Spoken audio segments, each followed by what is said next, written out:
Tonight, we're learning new details about the investigation surrounding President Biden's handling of classified documents. CBS News reporting that about 20 total documents were found between Biden's former office as well as his home in Delaware. A few were marked top secret, but none of the top secret documents were found in his home. This week, Attorney General Merrick Garland appointed a special counsel to oversee the investigation. Well, from Washington to the mayoral race here in Chicago, there is just obviously a lot to talk about in the political headlines this week. So we're joined with Paul Lisnek today to break it all down for us. Yeah, so the Republican critics are really pouncing on these documents. I want you to draw the lines between Biden's documents and Trump's documents and where you think all of this is going to end. You know, Ray and Dan, I think the place you need to draw the line is between the legal piece of this and the political piece of this. And I've talked about this on our air some, and people just have to understand. Let me talk about the legal piece. That's what you're asking about. So if both of the presidents, Trump and Biden, had, when they found the documents, contacted the archives and said, found these documents, didn't know they were here, come get them, there wouldn't be a special prosecutor anywhere. But in this situation, President Trump found the documents and defended having them, said I own them, said I've declassified them, they're mine. And President Biden, who also should not have had those documents, said, take them. They're not mine. Let's get them out of here. So from the legal standpoint, DOJ, which now has special prosecutors or special counsel looking at this, they're going to look, and as a lawyer, wearing the lawyer hat, what they're going to see is the issue is not that either of them had the documents. That's wrong. They're both wrong. The issue is, what did they do once they identified that they had them? Biden's giving them back and having everything accounted for is probably going to be the road the DOJ will take to say it's done.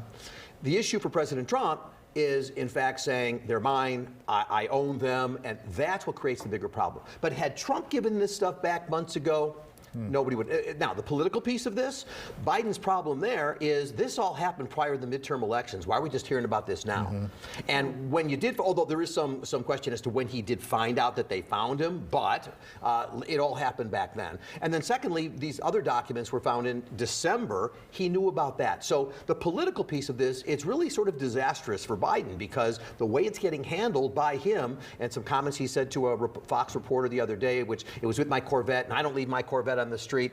A little bit too defensive, and that's why I say politically I think he pays a price for right now, but legally he's in stronger position than Trump is, not because of who they are or what their party is, and both prosecutors are Republicans.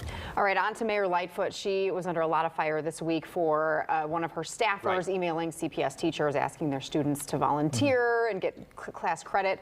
How do you think this is going to affect her campaign? So I think it has some impact because it's happening so close to the election, but again, everything is how you handle it. So this started off with saying it was okay to do, big cities do it, followed by okay, we'll stop, followed by, well, I guess we shouldn't be doing this and we're not going to do it, and finally the staffer did it. Right. I think the mayor would have been better served if she would have, been the mayor and just, even if it was a staffer, and let's assume that it was, she's the mayor. So she's just, the second I found out this staffer handled it, I stepped in, I did this, I did that, and this is never going to happen again. So it's kind of like the backpedaling that did her. I think so, and the pointing of fingers, you want the mayor to look strong, and I think she probably was taken a little off guard. You might think this is going to cling to her a little bit. All right, let's talk about the debt ceiling. It appears there's going to be a fight here, and the stakes are extraordinarily high. So it expires next Thursday. It's coming up. And the big issue, this is Kevin McCarthy's big challenge, because Republicans, he got it to speakership, and he's got through some of these basic things, but now what on Thursday? And this is a big one. Yeah, this is a big one. Here's what I can tell you.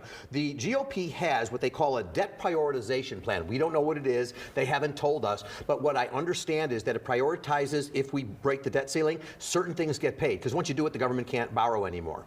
So Janet Yellen, Treasury Secretary, she's got some plans on what she's going to do. She's not going to reinvest retirement money, which she'll pay back later.